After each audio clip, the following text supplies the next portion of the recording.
Perkenalkan, nama saya Sondang Oke. dari Universitas Pamulang beserta nama kelompok saya. Saya Lena Astia. Saya Tiara Irama Muslim. Saya Usi Fatul Hasan. Saya Amel Dewiani. Area, oke. Mungkin lanjut ke pertanyaan Bapak. Boleh. Untuk pertanyaan pertama, menurut Bapak, bagaimana kondisi partisipasi masyarakat dalam pemilihan umum di Kabupaten Serang ini atau di provinsi ini? Oke. Tingkat partisipasi ya. Iya Pak. Kalau bicara tingkat partisipasi di Kabupaten Serang kan semua cukup cukup mewakili keterwakilan masyarakat lah ya, maksudnya di atas 60%. Kalau bicara data dari KPU tingkat partisipasi masyarakat di Kabupaten Serang cukup lumayan. Ini terhadap pemilu lah ya. Nah, kemudian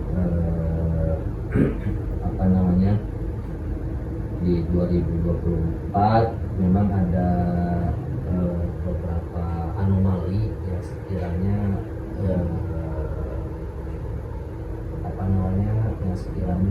ini juga menjadi bahan evaluasi buat kami dari partai politik.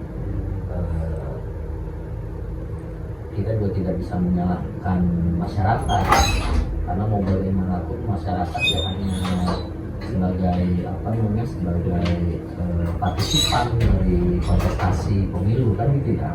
Kita tidak bisa menyalahkan masyarakat dalam hal segala macamnya. Akan tetapi setidaknya masyarakat sudah mulai terbuka bahwa pentingnya pemilu untuk memilih pemimpinnya, untuk memilih keterwakilan aspirasi masyarakatnya yang melalui jalur itu secara konstitusi kan gitu ya.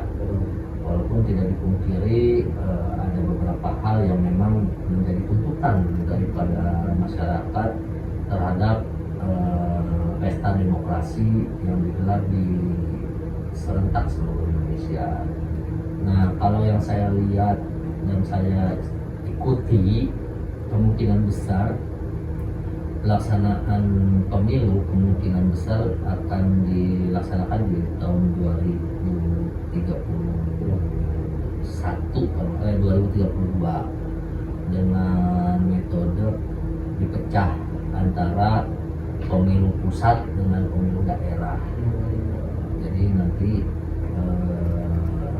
kalau tidak salah itu hasil MK sudah membagi itu nanti, tapi kalian juga harus cari lagi ya, karena ini juga yang saya baru mengikuti berita secara ininya, kita belum pasti karena kita juga belum membahas secara detail seperti apa, karena memang proses pemilu nanti yang akan berikutnya masih cukup lama. Artinya di PDI Perjuangan sendiri, baik di Provinsi Banten maupun Kabupaten Serang itu sendiri, kami masih dalam tahap proses konsolidasi internal partai. Karena di PDI Perjuangan yang perlu adik-adik ketahui, kita sampai ke tingkat RW dan RT, pengurus partainya ya. Jadi tidak cuma ada di provinsi saja, tapi ada juga di tingkat kabupaten kota, ada juga di tingkat kecamatan atau disebutnya pengurus anak cabang, itu tingkat kecamatan, ada juga tingkat ranting itu di desa atau kelurahan, ada juga sampai tingkat anak ranting. Anak ranting itu tingkatannya RT atau RW. Jadi setiap kader PDI Perjuangan kita mengisi pos-pos itu semua. Jadi insya Allah mungkin adik-adik juga bisa dilihat nanti di lingkungan masing-masing, biasanya akan ada satu orang kader PDI Perjuangan di setiap RT atau RW yang menjadi pengurus. Itu kalau tidak ada ya ngobrol aja sama kita di sini. Kami terbuka. Nah, di samping itu juga kerja-kerja kami juga saya sudah menegaskan di Kabupaten Serang khususnya, karena bicara Kabupaten Serang, alhamdulillah saya juga sebagai pengampu di sana. Pengampu itu yang bertanggung jawab mereport di rapat internal DPD terhadap wilayah masing-masing. Jadi setiap kabupaten kota ada di pengampunya. Pengampunya ini pengurus DPD. Pengurus DPD nanti yang di wilayah tempat tinggalnya, kecuali saya, ditarik ke Kabupaten Serang. Saya dengan Bu Haji Ida Rosida, kalau ada tahu, ada anggota DPRD provinsi namanya Haji Ida Rosida, itu ada sama pengampungnya pengurus DPD juga. Nah, harapan kami ke depan memang tingkat partisipasi masyarakat semakin naik lagi. Semakin naik lagi, walaupun di Kabupaten Serang PDI Perjuangan masih jauh dari harapan apa yang kami sendiri cita-citakan, menjadi target kami. Tapi sekali lagi itu bukan lantas menyurutkan langkah-langkah PDI Perjuangan di Kabupaten Serang untuk berhenti menyapa masyarakat, untuk berhenti bersama masyarakat, untuk berhenti membantu apa yang diperlukan oleh masyarakat, kan gitu. Nggak pasti harus kita ngasih uang kan? Iya benar. Bantuan itu kan nggak mesti harus kita ngasih uang. Bantuan itu bisa berupa pemberian pendampingan terhadap apa, misalkan pendampingan terhadap masyarakat yang sulit mendapatkan akses kesehatan, sulit mendapatkan akses pendidikan, atau adanya ketidakadilan terhadap proses pendidikan, kan gitu ya. Iya benar. Ada juga misalkan proses terkendala dengan proses hukum, kan gitu ya, kita siapkan. Nah di PDI Perjuangan itu sendiri kita juga sudah mempersiapkan bagian-bagiannya. Ada bagian hukum, ada bagian pendidikan dan kebudayaan, ada macam-macam, kurang lebih seperti itu. Bahkan kalau perlu ambulan minta tolong ambulan gratis, kita siapin. Misalkan asal jangan buat liburan ya. Kalau buat liburan nggak gua kasih. Masa kalian mau liburan pakai ambulan, kan gitu. Kasihan. Nah kita juga punya mobil videotron. Jadi adik-adik misalkan kalau mau ngadain kegiatan di kampungnya, misalkan jadi Karang Taruna nih, adik-adik sekalian mau ngadain kegiatan atau festival atau apapun itu di kampungnya masing-masing, daripada sewa, ya kan, ini kan ketemu saya sini pinjam boleh. Kan sewa videotron supaya mahal itu. Atau hari mau nobar misalkan boleh, masalah. Di mana lokasinya, siap kita menuju sana. Iya. Gitu. Asal jangan ke Tangerang aja, tapi apa sih Tangerang? Masih wilayah provinsi Banten. Oke? Terus pertanyaan kedua. Baik, siap. Menurut Bapak, Hmm. isu apa yang paling sering mempengaruhi pilihan politik masyarakat Kabupaten Serang? Isu sosial. Hmm. Iya, isu sosial. Kesenjangan sosial, maksudnya jaring pengaman sosial. Jaring pengaman sosial itu di masa sekarang ini kan masa teknologi, maksudnya masyarakat sudah melek terhadap gadget, terhadap teknologi. Akhirnya kan para politisi memanfaatkan itu, ya kan? Dan masyarakat dengan mudahnya kan terpengaruhi oleh media sosial itu. Tapi belum tentu kan di balik media sosial itu betul dia turun ke masyarakat tulus dan ikhlas, kan gitu ya. Ada yang cuma sebatas gimmick saja, ya tahu? Atau sebatas konten. Nah, di PDI Perjuangan kita tidak seperti itu. PDI Perjuangan, DPP PDI Perjuangan atas instruksi Ketua Umum menginstruksikan kepada seluruh kader maupun anggota legislatif untuk tidak duduk nyaman di ruangannya, turun ke masyarakat. Makanya kalau adik-adik nih semua yang punya Instagram, yang punya medsos lah, Twitter segala macam, dilihat akun-akun medsos PDI Perjuangan, mau provinsi, kabupaten, kota, atau dewan-dewannya, mereka turun ke masyarakat. Karena ini kita bukan berbicara lagi kalau misalkan gue nggak yakin nih kalau di medsos gue pengen datangin nih misalkan. Contoh di Petir, misalkan di Petir itu dewannya Haji Hidir kalau nggak salah, Abah Hidir. Walaupun sudah tua, beliau masih mau turun-turun ke masyarakat. Karena kalau nggak turun di masyarakat, itu PAW bos, PDI Perjuangan. Jadi di PDI Perjuangan nggak ada yang abadi, maksudnya nggak ada yang nyaman gitu. Kalau lu memang misalkan tidak mau berbuat untuk masyarakat, masih banyak ada yang lain yang mau berbuat masyarakat. Kalau lu nggak mau turun ke masyarakat, ya besok jangan salahkan partai PDI Perjuangan untuk mengganti lu, karena kan kita nggak minta spesial tuh pada saat kontestasi kan gitu, ya kan? Iya. Makanya kan dulu pernah dengar, maaf sekali lagi saya flashback, walaupun Jokowi sudah dipecat melalui surat instruksi DPP partai, surat keputusan DPP partai, adik-adik kan sering mendengar kan bahwa siapapun orangnya dia tetap kader partai, betul kan? Ada yang melesetin petugas partai segala macam. Iya. Loh, instruksi kami bukan nyuruh korupsi kok. Ada nggak silakan ada mahasiswa disuruh, misalkan kepala daerah disuruh korupsi untuk kami, untuk PDI Perjuangan? Nggak ada, bos. Iya. Kami siap untuk itu. Kalaupun memang ada yang merusak partai segala macam, loh, kita nggak segan-segan untuk nge-PHW atau ngecek kader gitu. Iya. Gitu ya. Jadi misalkan adik-adik mau ke PDI Perjuangan, silahkan. Kita terbuka. Memang disinilah tempat untuk para aktivis-aktivis jalanan, orang-orang terbuang. Enggak. Oke, gitu ya. Kurang lebih begitu. Jadi harapan kami juga persoalan apa namanya? Persoalan isu-isu itu juga jangan sampai masyarakat terdoktrin atau apa namanya? Termakan oleh. Nah, tapi kan yang pasti kan kalau boleh jujur kan bukan persoalan isu-isu itu masyarakat terpengaruhi, ya kan? Jadi pada saat pemilu masyarakat akan terpengaruhi one hero. Iya. Ya kan? Iya betul.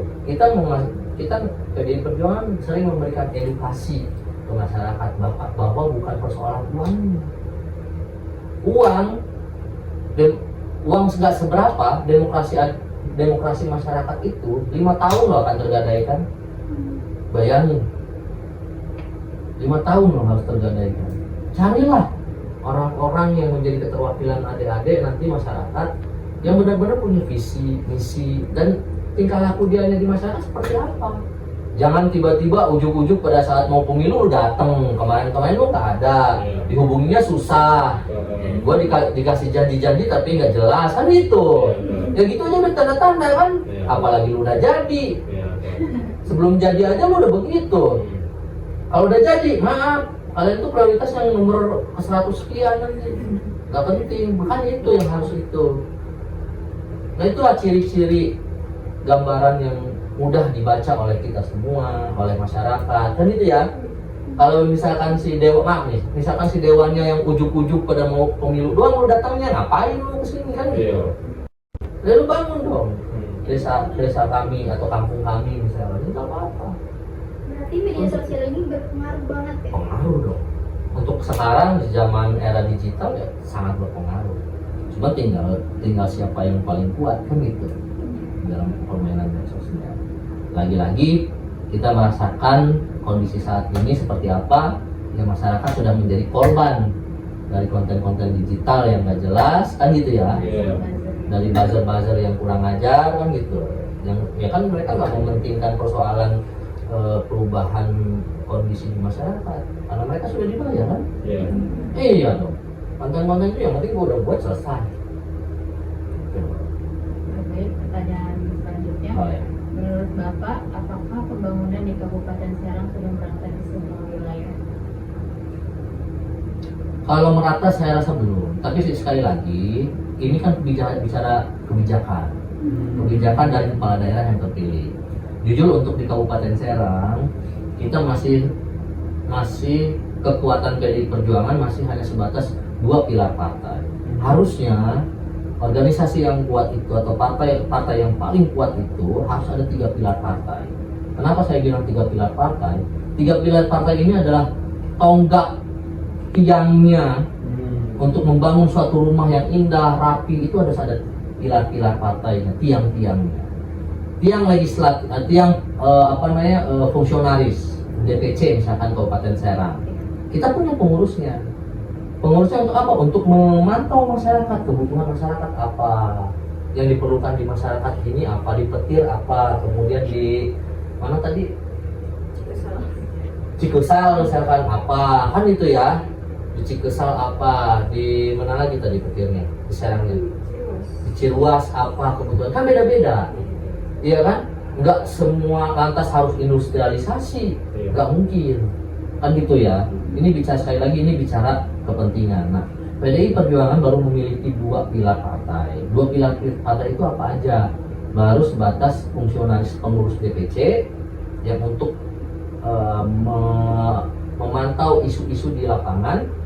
Kemudian kita punya pilar anggota legislatif kan gitu ya, yang untuk memantau di terhadap jalannya roda pemerintahan.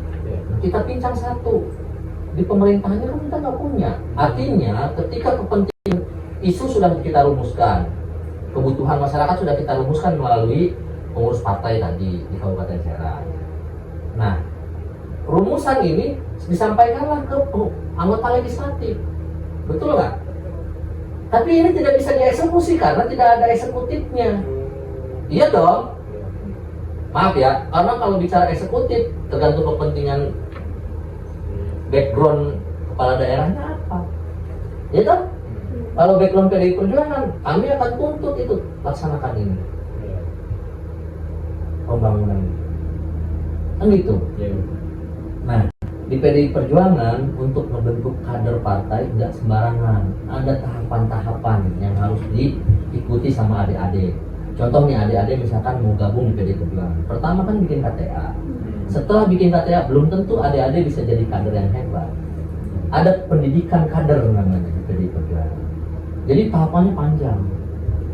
Nah, pendidikan kader ini ada 3 tahap. Ada pendidikan kader pertama. Pada pertama ini yang baru dasar lah. Dasar adik-adik membuat pijakan adik-adik untuk nanti ketika jadi anggota legislatif, ajaran apa, pemahamannya apa. Makanya kan PDI Perjuangan selalu dikatakan sebagai partai ideologis, ya kan? Beda dengan partai yang lain, kan gitu. Tapi nasionalis, agamis, kan gitu. Ya. Kemudian ada lagi pendidikan kader madya. Pendidikan kader madya ini tahapan tingkat lanjutan, next step daripada pratama. Nah, biasanya kepala-kepala daerah ini di sini kumpulnya di madya. Yang ngelaksanain siapa? DPD Provinsi Banten. Biasanya 3 hari atau seminggu kita melaksanakan madya itu. Itu ada tugas-tugas khusus tentunya nanti setelah selesai baik pratama maupun madya. Jadi adik-adik kalau udah ikut pendidikan kader di PDI Perjuangan itu enggak serta-merta udah ikut doang, enggak. Tapi ada penugasan nanti akhirnya. Penugasannya apa? Khusus rahasia. Yang pasti bukan menghancurkan negara. Yang pasti bukan untuk menghancurkan negara, tapi adik-adik terlibat untuk membangun daerahnya masing-masing. Minimal kampungnya aja. Kalau nggak sanggup di desa atau kecamatan, minimal kampungnya saja. Nah, ketika di madya ada tingkat lanjutan, ini adik-adik harus bisa meninjau atau membuat decision maker terhadap kebijakan pemerintah daerah.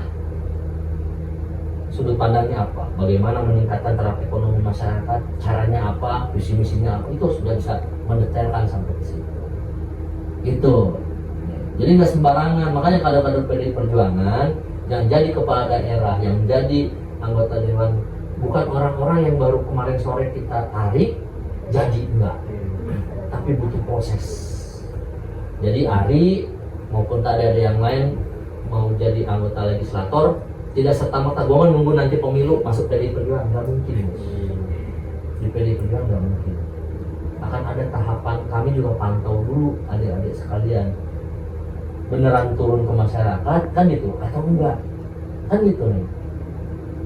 Memang betul PDI Perjuangan tidak ada seperak gepeng pun tidak, kami tidak menerima menerima pungutan liar, kan gitu ya. Untuk nomor 1 nih sekian tarifnya, nomor 2 sekian tarifnya, kan banyak yang berseliweran terkait argumentasi itu kan, asumsi begitu ya kan. Pasti nomor 1 mas sekian, jujur di PDI Perjuangan nggak ada. Tapi kualitas kalian lah yang akan dipertaruhkan di situ. Kalau misalkan Ari tiba-tiba dia ngebangun daerah mana Ari? Medan. Bukan, di sini tinggal di mana? Oh, Keramat. Misalkan di daerah Keramat Watu, dia ngebangun wilayah kecamatannya, ngebangun terus aktif di kegiatan-kegiatan, bisa jadi si Ari yang nomor 1. Serius, di PDI Perjuangan begitu. walaupun bukan pengurus ya, tapi ketika misalkan lihat elektoralnya, kan kami ada punya agen-agen khusus nanti yang akan memantau perkembangan gerak-gerik si calon-calon ini. Nggak sembarangan, Bos. Itu. Jadi jangan minder, saya bukan, tapi saya udah berbuat untuk sosial masyarakatnya banyak. Misalkan mengembangkan perekonomian masyarakat, mengembangkan UMKM di Kramat Watu, misalkan kan itu ya. Why not? Kenapa tidak? Besar kemungkinan bisa jadi Anda yang jadi nomor 1 urutannya. Kan gitu. Tanpa harus mengeluarkan uang sekarang. Karena semua akan dipertimbangkan secara matang di PD Perjuangan, semua akan dipaparkan di dalam rapat pleno, nggak 1 orang 2 orang yang ketemunya, tapi dipaparkan. Gitu kurang lebih untuk di PD Perjuangan ya. Nanti ada lagi yang tahapan selanjutnya. Kalau hari misalkan menjadi presiden, ada lagi tahapan untuk pendidikannya. Kader, latihan kader utama. Biasanya DPP partai yang melaksanakan. Kan gitu. Nanti kepala-kepala daerah, pesertanya, terus anggota DPR RI kan itu, atau tokoh-tokoh masyarakat yang tingkat nasional yang notabene akan menjadi calon-calon kepala daerah tingkat lanjutan atau menjadi presiden. Nanti tugasnya biasanya minimal mereka menggambarkan kebijakan di provinsi masing-masing atau kebijakan secara nasional. Jadi harus benar-benar tuh punya visi-misi yang jelas untuk menjadi pemimpin. Nggak tiba-tiba si Ali, ini jadi presiden nih, karena lu misalkan anak lu, bokap lu pengusaha tambang emas yang nggak habis-habis, nggak gitu. Ya, perlu dipahami ya, buat di PDI Perjuangan. Jadi nggak serta-merta adik-adik yang menggabung di PDI Perjuangan tiba-tiba harus jadi. Walaupun ada beberapa kejadian di lapangan yang seperti itu, tapi kan akhirnya kan PDI Perjuangan dengan sikap tegas memecat beberapa orang-orang yang seperti itu. Kan gitu. Kami tidak takut kehilangan, walaupun dia berkualitas, kami tidak takut kehilangan, karena ada banyak kader-kader lagi yang akan menjadi orang-orang hebat setelah dia. PDI Perjuangan selalu melakukan pendidikan bagi kader-kader penerusnya. Nanti adik-adik sekalian kan bisa jadi 5 tahun ke depan adik-adik lah yang akan duduk di sini. Iya dong. Adik-adik yang atau 10 tahun ke depan nanti adik-adik yang akan duduk di sini atau di kabupaten kota atau di mana saja. Begitu. Jadi PDI Perjuangan selalu meregenerasi, melakukan kaderisasi tingkat wanita. Jadi bukan kader karbitan loh. Tapi beneran kita didik dari awal sampai akhir. Jangan khawatir. Ada lagi? Dan selanjutnya, menurut Bapak, kebijakan apa yang paling berdampak bagi masyarakat dalam beberapa tahun terakhir? Kebijakan apa? Iya, kebijakan yang paling Positif atau negatif? yang paling berdampak. Kebijakan di Kabupaten Serang. Iya, yang lebih berdampak apakah positif atau negatif? Saya tanya dulu, Bupati Pandeglang sudah mengeluarkan kebijakan apa terhadap daerahnya? Mereka memanfaatkan kebijakan pusat. Contohnya apa? PDG. Contohnya apa? KDMP. Itu. Apalagi di Kabupaten Serang, lah. Ada mobilisasi kepala daerah, mobilisasi lurah, mobilisasi kades. Nah inilah yang merusak tatanan demokrasi di Indonesia. Nah, akhirnya gitu loh. Ini bicara program ya, saya juga bingung. Kebanyakan daerah saat ini, entah karena keterbatasan anggaran atau apapun itu, saya rasa kalau leadernya, pemimpinnya punya visi misi yang jelas, dia pasti akan mengeluarkan kebijakan yang pro terhadap rakyat. Bukan memanfaatkan kebijakan negara, bos. Bukan memanfaatkan kebijakan dari pusat, ya kan? Tapi dia akan membuat satu kebijakan yang golden solution gitu terhadap kebutuhan masyarakat Kabupaten Serang. Apa itu? Saya bisa menyebutkan ketika saya udah jadi Bupati Serang. Loh iya dong. Iya benar. Nanti kalau saya sebutkan, curi nama kalian gitu. Kan kita belajar capek-capek di PDI Perjuangan yang ngabisan waktu, tenaga, pikiran kan gitu. Karena kami selalu setiap rapat, setiap diskusi, kami harus mendalami itu sampai ke akar-akarnya. Nanti adik-adik akan tahu ketika kita diskusi di akhir obrolan kita saat ini. Kita akan berbicara tentang kondisi negara saat ini. Tapi sekali lagi ini bukan mempengaruhi adik, tapi adik-adik lah nanti yang cari data sendiri. Itu ya. Ada lagi? Baik, selanjutnya bagaimana pandangan Bapak terhadap peran partai politik di Kabupaten Serang ini? Peran partai politik sejauh ini. di Kabupaten Serang itu kan tidak terlepas dari kondisi nasional, bos. Pusatnya seperti apa, ya daerah pasti ikut. Ya toh? Yang katanya koalisi-koalisi Kim Plus, koalisi-koalisi gemuk segala macam, kan ke bawah juga ikut-ikutan Iya, akhirnya. betul. Contohnya apa? Ya korbannya ya Pilgub kemarin. Betul nggak? Ya toh? Nah itu, kurang lebih begitulah artinya partai-partai politik di daerah itu akan mengikuti keputusan daripada partai politik yang ada di pusatnya. Kurang lebih begitu, walaupun mungkin ada beberapa orang yang kontradiktif dengan DPP-nya, misalkan begitu. Tapi kebanyakan dengan kontraknya itu melepas, menanggalkan alma mater partainya. Kebanyakan begitu kan? Iya. Ya itulah yang sangat disayangkannya adalah tergadaikannya partai politik di nasional sehingga ke daerahnya pun akan ikut terbawa oleh kebijakan dari nasional. Jadi adik-adik jangan cuma soal melihat dampak di daerahnya aja, tapi lihat dari akar persoalannya di atasnya. Kan kelihatan nanti ke bawahnya tuh. Jadi mulai saat ini setelah diskusi dengan saya, adik-adik harus merubah pola pikir, merubah cara pandangnya, yang misalkan saat ini berpikirnya cuma Kabupaten Serang aja, lebih luas ya. Karena di daerah akan terpengaruhi oleh pusat, oleh nasional. Nasional Indonesia akan terpengaruhi oleh kondisi global di dunia, gitu. Partai lain belum tentu berpikir ke sana. Begitulah kurang lebihnya ya soal dampak partai politik di daerah. Seperti apa ya kondisinya? Kacaklah atau pantaulah adik-adik sekalian, pandanglah kondisi partai politik di nasional saat ini seperti apa. Maka di daerah akan lebih parah. Gitu.